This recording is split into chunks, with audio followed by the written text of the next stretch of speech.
तो हेलो दोस्तों, good morning. आप सब कैसे हो? आई होप आप सब बहुत ही अच्छे होंगे। आज ये आपकी एमएड फर्स्ट सेमेस्टर की 15वीं क्लास है। 15वीं क्लास है और कुछ दिनों से लगातार हम लोग एपिस्टेमोलॉजी यानी ज्ञान मीमांसा पढ़ रहे हैं। आज भी हम ज्ञान मीमांसा के अंदर का एक बिंदु पे चर्चा करेंगे। ज्ञान मीमांसा के अंदर एक सब टॉपिक है जिस पे कि हम लोग चर्चा करेंगे। जैसा कि हमने आपको पहले क्लास में ही बताया था कि ज्ञान मीमांसा दो शब्दों से मिलकर बना है, ज्ञान और मीमांसा। जब हम ज्ञान की विवेचना करने की बात करते हैं, ज्ञान की वर्णन करने की बात करते हैं, ज्ञान की समीक्षा करने की बात करते हैं, ज्ञान का खोज करने की बात करते हैं, ज्ञान का विश्लेषण करने की बात करते हैं, तो ये चीज़ें किसके थ्रू संभव हो पाती हैं? एपिस्टेमोलॉजी के थ्रू संभव हो पाती हैं, क्योंकि एपिस्टेमोलॉजी ही हमें थ्योरी ऑफ नॉलेज का अध्ययन कराता है। तो ज्ञान की विवेचना, ज्ञान का वर्णन, ज्ञान की समीक्षा, ज्ञान का खोज, ज्ञान का विश्लेषण, सभी की चर्चा हम ज्ञान मीमांसा के अंदर करते हैं। तो चलिए हम आगे बढ़ते हैं। जैसा कि हमने इससे पहले की क्लास में ज्ञान का स्वरूप, नेचर ऑफ नॉलेज पढ़ लिया था, ज्ञान के स्रोत, सोर्सेस ऑफ नॉलेज पढ़ लिया था, ज्ञान का क्षेत्र, एक्सटेंट ऑफ नॉलेज पढ़ लिया था, ज्ञान की यथार्थता यानी वैलिडिटी ऑफ नॉलेज भी पढ़ लिया था। टाइप्स ऑफ नॉलेज आज की क्लास में हम लोग पढ़ेंगे कि ज्ञान कितने प्रकार के होते हैं। दार्शनिकों ने ज्ञान के कितने प्रकार बताए हैं। एक चीज़ और आप याद रखिएगा कि जो एपिस्टेमोलॉजी यानी ज्ञान मीमांसा है वो दर्शन की दूसरी शाखा कहलाती है, सेकेंड ब्रांच ऑफ फिलॉसफी। इसे हम थ्योरी ऑफ नॉलेज भी बोलते हैं। देखिए, आज की जो हमारी ये क्लास है इसमें हम पढ़ रहे हैं ज्ञान के प्रकार, kinds of knowledge, types of knowledge. तो ज्ञान के प्रकार, दार्शनिकों ने 3 प्रकार के ज्ञान बताए हैं। पहला आपका है आगनात्मक ज्ञान, जिसे इंग्लिश में हम बोलते हैं ए पेस्टोरियरी नॉलेज, और दूसरा है प्रयोगमूलक ज्ञान, एक्सपेरिमेंटल नॉलेज।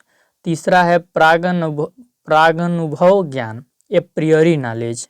तो ये 3 प्रकार के ज्ञान के प्रकार बताए गए हैं। एक एक करके हम तीनों प्रकार को देखेंगे। जो भी प्रकार आपको समझ नहीं आता है तो कमेंट करके आप बता दीजिएगा, ठीक, कि यहाँ पे सर हमको ये चीज़ समझ नहीं आई है, तो मैं कोशिश करूँगा कि आपको वो फिर से समझाऊँ, ठीक। पहला जो ज्ञान है हमारा आगनात्मक ज्ञान है, जिसे हम इंग्लिश में बोलते हैं ए पोस्टीरियरी नॉलेज, पोस्टीरियरी नॉलेज, ठीक। अब इस ज्ञान की क्या विशेषता है हम ये देखते हैं। इस प्रकार का ज्ञान हमारे अनुभव तथा निरीक्षण पर आधारित होता है। जो ज्ञान हम अनुभव के माध्यम से, निरीक्षण के माध्यम से प्राप्त करते हैं वो ज्ञान हमारा आगनात्मक ज्ञान कहलाता है, ए पोस्टेरियरी नॉलेज कहलाता है, ठीक। जॉन लॉक इस प्रकार के ज्ञान के प्रवर्तक हैं। अनुभववाद का समर्थन जॉन लॉक करते हैं। हमने आपको सोर्सेस ऑफ नॉलेज में भी पढ़ाया था कि एम्पिरिसिज्म का जो सपोर्ट करते हैं वो जॉन लॉक हैं। तो आगनात्मक ज्ञान जो होता है वो हमारे अनुभव तथा निरीक्षण पर आधारित होता है। जॉन लॉक जो दार्शनिक हैं वो इस प्रकार के ज्ञान के प्रवर्तक हैं। उनके अनुसार बालक का मन यानी मस्तिष्क जन्म के समय कोरी पटिया के समान यानी तबुला रासा के समान होता है। जैसे जैसे अनुभव मिलते जाते हैं इस पटिया पर लेखन होने लगता है। इससे तात्पर्य है कि ज्ञान अनुभवों द्वारा वृद्धि करता है, ठीक। क्या कर रहे हैं देखिए, समझने का कोशिश कीजिए, समझने का कोशिश कीजिए, ठीक। ये आपका क्या है, कोरी पटिया है। या एक सेकेंड, आप थोड़ा सा मुझे समय दीजिए।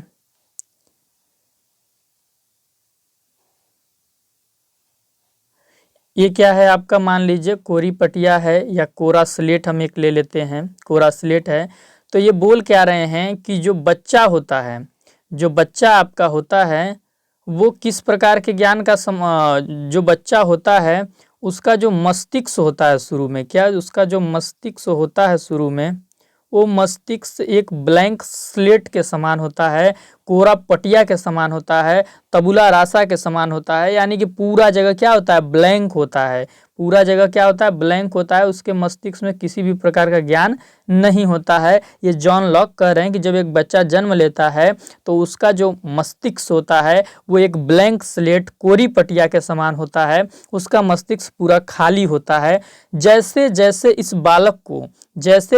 बालक को अनुभव मिलते हैं, क्या मिलते हैं, जैसे जैसे इस बालक को अनुभव मिलते हैं, इसका जो दिमाग है वो क्या होता है, उस पे लेखन होने लगता है। जो बच्चे की दिमाग की तुलना जो ब्लैंक स्लेट से की है, वो ब्लैंक स्लेट क्या होता है कि बच्चे को जैसे जैसे अनुभव मिलता है वैसे वैसे इस ब्लैंक स्लेट पे कुछ कुछ फील होने लगता है, बच्चे के पास ज्ञान की प्राप्ति होने लगता है। तो इसी आधार पे जॉन लॉक क्या कहते हैं कि ज्ञान अनुभवों द्वारा वृद्धि करता है। जितना बच्चे को अनुभव मिलेगा उतना ही उसके ज्ञान में क्या होगी, वृद्धि होगी। ये कौन कहता है, जॉन लॉक कहते हैं। आई होप आपको समझ आ गया होगा। यदि समझ नहीं आया होगा तो आप वही कमेंट कीजिएगा, भाई कोशिश करेंगे हम फिर से समझाएं, ठीक ना। सिंपल सा है, कुछ इसमें है नहीं। देखिए जॉन लॉक क्या बोलते थे कि एक बच्चे का जो मस्तिष्क है, बच्चे का जो एक मस्तिष्क है वो क्या है, एक ब्लैंक स्लेट के समान है, जिसको वो कोरा पटिया बोले हैं। ये मान लीजिए आपका ब्लैंक स्लेट है जिसपे आप बचपन पे पहाड़ा वगैरह लिखते थे, एक स्लेट आता था ना, तो उसी की बात हो रही है। तो ये बोल रहे हैं कि बच्चे का जो मस्तिष्क होता है ब्लैंक स्लेट के समान होता है। जैसे जैसे बच्चे को जन्म के बाद अनुभव मिलने लगता है वैसे वैसे इस ब्लैंक स्लेट पे कुछ कुछ लेखन होने लगता है, और इसी प्रकार से अनुभव के माध्यम से बच्चे को ज्ञान मिलने लगता है, और जैसे जैसे उसको अनुभव मिलता है वैसे वैसे उसके अंदर ज्ञान की वृद्धि होती है। तो आई होप आपको समझ आ गया होगा। आगे देखिए, शिक्षा में इस प्रकार के ज्ञान के प्रवर्तक कहते हैं। अब शिक्षा में से कैसे इम्प्लीमेंट हम कर सकते हैं अनुभव पे आधारित ज्ञान को, तो देखिए, सीखने के लिए समग्र अनुभव प्रदान करने चाहिए। जो इस प्रकार के समर्थक हैं आगमनात्मक ज्ञान के, वो क्या बोलते हैं कि यदि किसी बच्चे को हमें लर्निंग कराना है, तो हमें उसे समग्र अनुभव प्रदान करना चाहिए। थोड़ा बहुत अनुभव प्रदान करके आगे नहीं बढ़ना चाहिए। उसके सर्वांगीण विकास के लिए, उसके होलिस्टिक डेवलपमेंट के लिए उसे समग्र अनुभव प्रदान करने चाहिए। जैसे अगर हम आपको एक एग्जाम्पल दें तो आप एग्जाम्पल से शायद बेहतरीन समझ जाओगे। देखो, आपको पता है कॉलेज लाइफ की जो एज होती है, उसी लाइफ में स्टूडेंट्स अक्सर लव, प्यार, मोहब्बत के चक्कर में पड़ जाते हैं। और जब वो प्यार मोहब्बत के चक्कर में पड़ जाते हैं तो उनको उनके दोस्त के द्वारा कभी कभी एडवाइस भी दिया जाता है कि देखो अभी तुम पढ़ रहे हो, इन सब चीज़ों के चक्कर में तुम मत पढ़ो, क्योंकि तुम्हारी पढ़ाई डिस्टर्ब होगी, तुम्हें डिस्ट्रैक्शन होगा और तुम्हारी जो मंजिल है तुम उसे प्राप्त नहीं कर पाओगे। लेकिन वो नहीं समझते हैं, क्योंकि जो प्यार मोहब्बत का नशा ही है वो अलग होता है, तो वो कंटिन्यू करते हैं, वो किसी की बात वहाँ पे सुनते नहीं हैं। तो फिर ऐसी स्थिति में हम क्या बोलते हैं कि अच्छा जाने दो उसको, उसी लाइन में जाने दो, उसको अनुभव करने दो। अगर वो सफल हो गया भाई तो ठीक है, अगर उसको वहाँ पे दिक्कत होगी तो खुद पे खुद समझ जाएगा। तो किसी व्यक्ति को समझाने के लिए उसको समग्र अनुभव देना बहुत ज़रूरी होता है। जब तक उसे समग्र अनुभव किसी भी विषय के बारे में प्रदान नहीं होगा, वो कुछ भी चीज़ अच्छे से स्थायी रूप से नहीं सीखेगा। भाई वो प्यार मोहब्बत में गया, उसको वहाँ पे ठोकर मिली, उसका ब्रेकअप हुआ, लड़की धोखा दे के चली गई, वो पढ़ के उसका नौकरी लग भी गया, और बच्चा क्या हुआ, वैसा का वैसा ही लड़का रह गया। तो चाहे लड़की के लिए ही ले लीजिए, लड़कियों को भी तो लड़के धोखा देते ही हैं, ये तो दोनों लोगों के लिए है। तो पढ़ने के दौरान जो लड़के लड़कियां इन चीज़ों में पढ़ते हैं, इन सब के चक्कर में पढ़ते हैं, उनको उस समय ये बात समझ नहीं आती है। वो जब इसमें कंटिन्यू करते हैं, दलदल में फंस जाते हैं और उनका बहुत सारा चीज़ बर्बाद हो जाता है, यानी उनको समग्र अनुभव मिल जाता है, तब जाके वो चीज़ों को समझते हैं। तो आप इसको कनेक्ट करके देख सकते हैं कि जो शिक्षा में इस प्रकार के ज्ञान के प्रवर्तक हैं वो कहते हैं कि सीखने के लिए समग्र अनुभव प्रदान करने चाहिए। थोड़ा बहुत अनुभव देकर आप बच्चों को अधिगम नहीं करा सकते, ये चीज़ यहाँ पे कहा जा रहा है। ठीक, जैसे कि आप एक इसका और उदाहरण ले सकते हो, जैसे कि आपको बच्चों को जल पढ़ाना है, क्या पढ़ाना है, जल पढ़ाना है।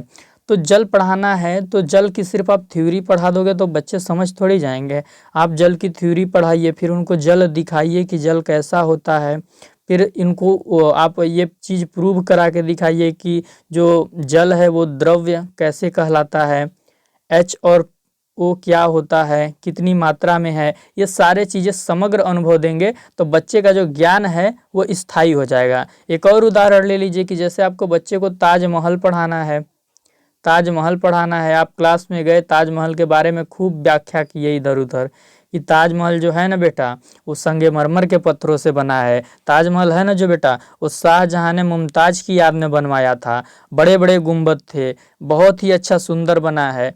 लेकिन अगर उसके बाद हम ताजमहल का एक मॉडल भी बच्चों को दिखा दें, एक मॉडल भी ताजमहल का दिखा दे कि देखो ताजमहल रियल में इसी टाइप का था, तो बच्चे ज़्यादा सीखेंगे, बच्चे का जो ज्ञान होगा वो स्थायी हो जाएगा। तो यही कहना चाह रहा है कि अगर हम बच्चे को लर्निंग करा रहे हैं तो भाई व्याख्या करके खाली छोड़ देंगे तो बच्चा अच्छे से अधिगम नहीं कर पाएगा, उससे हमें समग्र अनुभव प्रदान करने की ज़रूरत है। तो आई होप ये चीज़ आप समझ गए होंगे।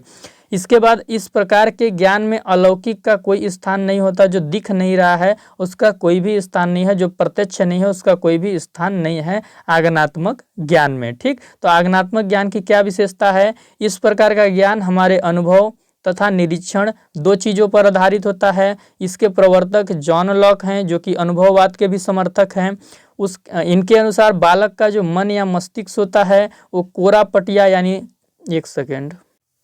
कोरा पटिया यानी तबुला रासा, जिसे उन्होंने नाम दिया है, के समान होता है, और जैसे जैसे बच्चे को अनुभव मिलते जाते हैं वैसे वैसे उस पर लेखन होने लगता है। तो वो क्या कहते हैं कि अनुभव के साथ ज्ञान की वृद्धि होता रहता है।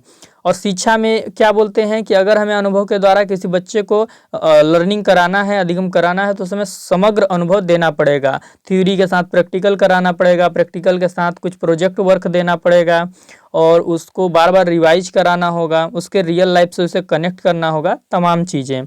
इस प्रकार के ज्ञान में अप्रत्यक्ष चीज़ों का कोई भी स्थान नहीं है, जो प्रत्यक्ष होगा उसी को ज्ञान माना जाएगा। ठीक, अब देखिए दूसरा जो ज्ञान है वो क्या है? प्रयोग मूलक ज्ञान, इंग्लिश में बोलते हैं एक्सपेरिमेंटल नॉलेज। तो नाम से ही स्पष्ट हो रहा है कि भाई एक्सपेरिमेंट करने के बाद जो रिजल्ट आएगा उस रिजल्ट को हम क्या मानेंगे? दैट इज नॉलेज, वो ज्ञान है। तो यही बात हो रहा है, ज्ञान प्रयोग द्वारा प्राप्त होता है, बोला जा रहा है प्रयोग करेंगे जो रिजल्ट आएगा उसको हम नॉलेज मानेंगे, दैट इज नॉलेज।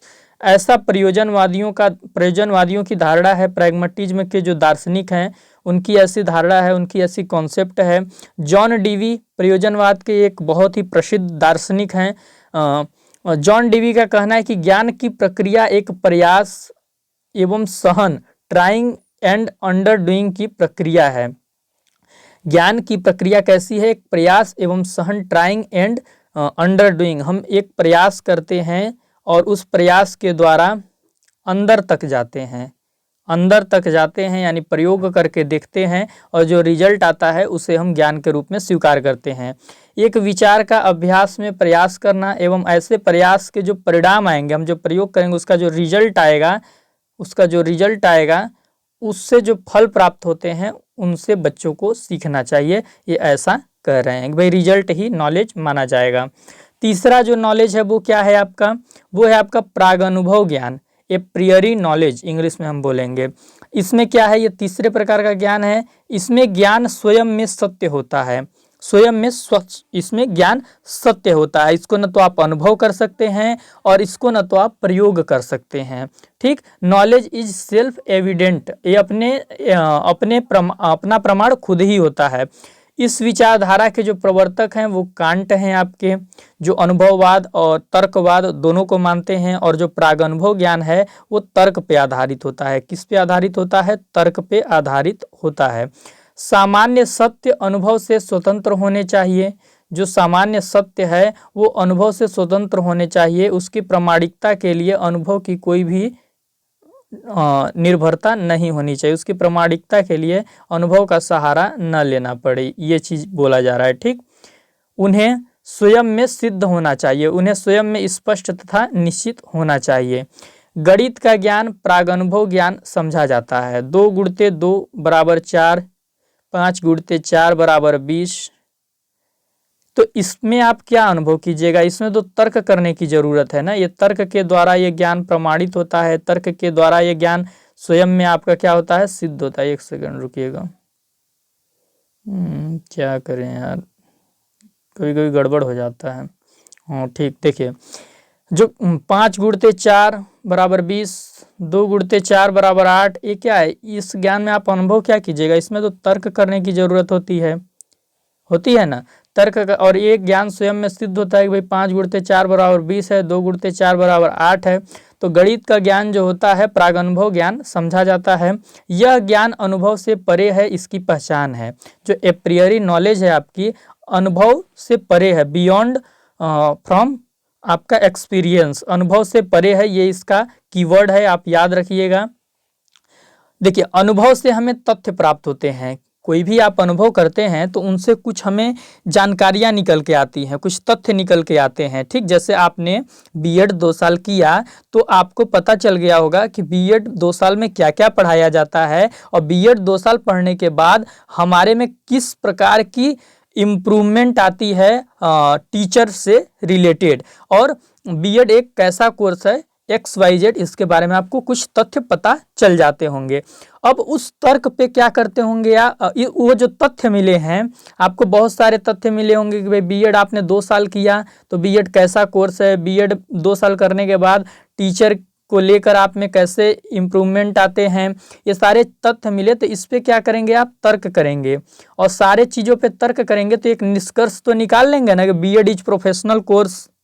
बीएड करने के बाद जो टीचर होता है उसके अंदर माइक्रो टीचिंग इन सब का जो कौशल है वो विकसित हो जाता है, और फिर वो साइंटिफिक टीचिंग करने के लिए तैयार हो जाता है। तो बीएड बराबर क्या कि साइंटिफिक तरीके से टीचिंग करने वाला टीचर। ठीक, तो ये आपको निष्कर्ष मिला। तो अनुभव से हमें तथ्य प्रदान होते हैं, उन तथ्यों पे तर्क करके उसको संगठित करके हम निष्कर्ष निकालते हैं, और वो निष्कर्ष ही हमारा ज्ञान कहलाता है। तो जो ज्ञान बनने की प्रक्रिया है, अनुभव से ज्ञान का स्टार्टअप होता है, और फिर अनुभव से कुछ फैक्ट्स निकलते हैं, और उस फैक्ट्स को ऑर्गेनाइज्ड करके ज्ञान की निर्माण किया जाता है। ये चीज़ आपको समझना है। तो तर्क वाला जो फील्ड है प्राग अनुभव ज्ञान आपका कहलाता है, जहाँ पे फैक्ट हमें पहले से मिले हुए हैं उस पे हम तर्क करते हैं और ज्ञान का निर्माण करते हैं, और उस ज्ञान को हम अनुभव नहीं कर सकते। 2 और 2 गुणते 4 को आप अनुभव कर सकते हैं क्या, आप बताइए। एक चलिए और उदाहरण मैं दे देता हूँ, a² + b² बराबर a² + b² + 2ab। सूत्र देख लीजिएगा सही है कि नहीं, मैं भूल गया हूँ बीजगणित का सूत्र।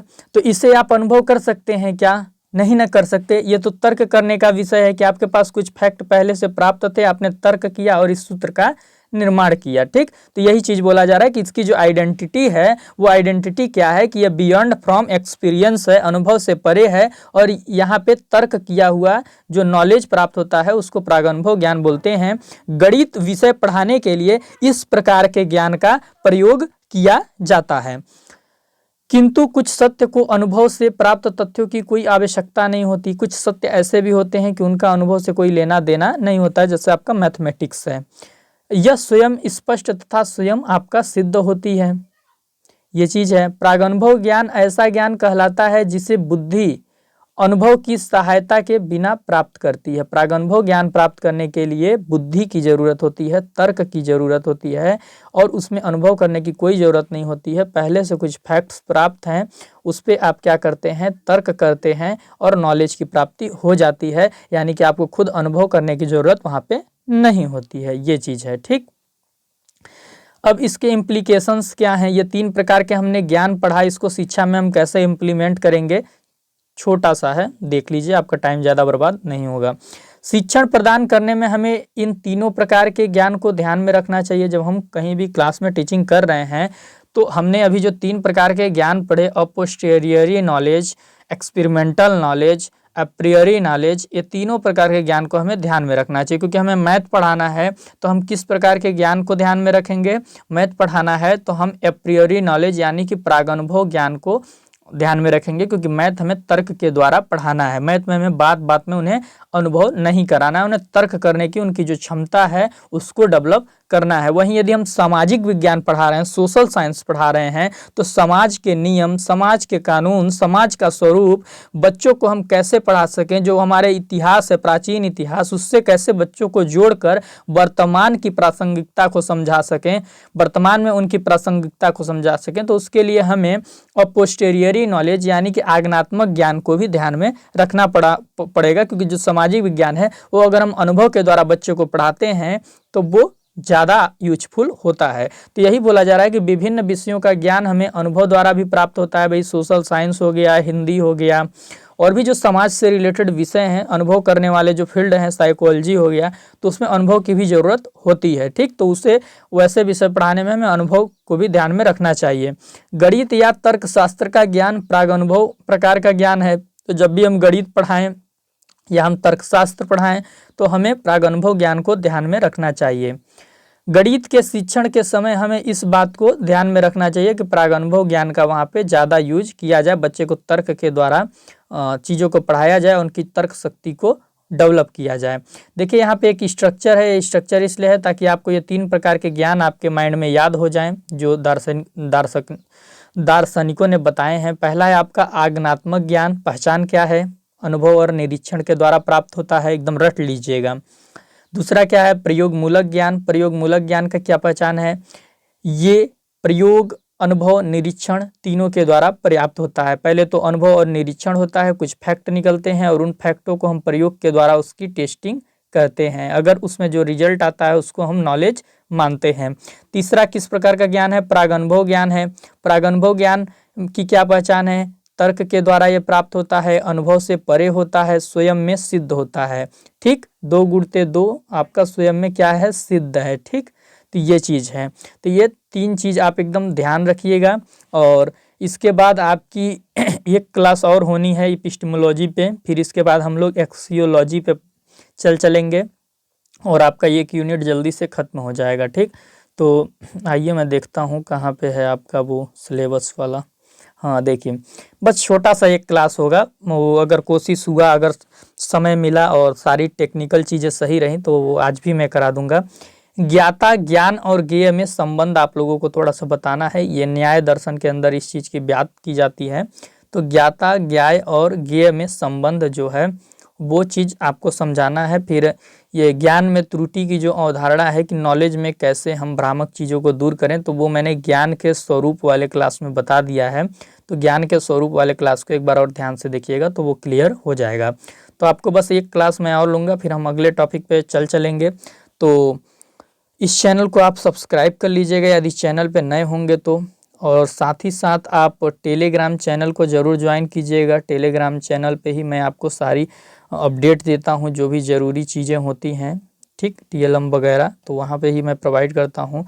साथ ही साथ आपको वीडियो के डिस्क्रिप्शन में व्हाट्सएप ग्रुप और व्हाट्सएप चैनल दोनों का लिंक मिलेगा। तो आप अगर हमारे फैमिली हैं और हमसे जुड़कर रहना चाहते हैं तो इन चीज़ों को फॉलो कीजिएगा और इस क्लास को एक बार ज़रूर शेयर कर दीजिएगा, क्योंकि इस समय एमएड फर्स्ट सेमेस्टर वालों का पेपर चल रहा है कुछ जगह और कुछ जगह स्टार्ट होने वाला है। तो ज़रूर शेयर कर दीजिएगा ताकि हर विद्यार्थी की मदद हो पाए।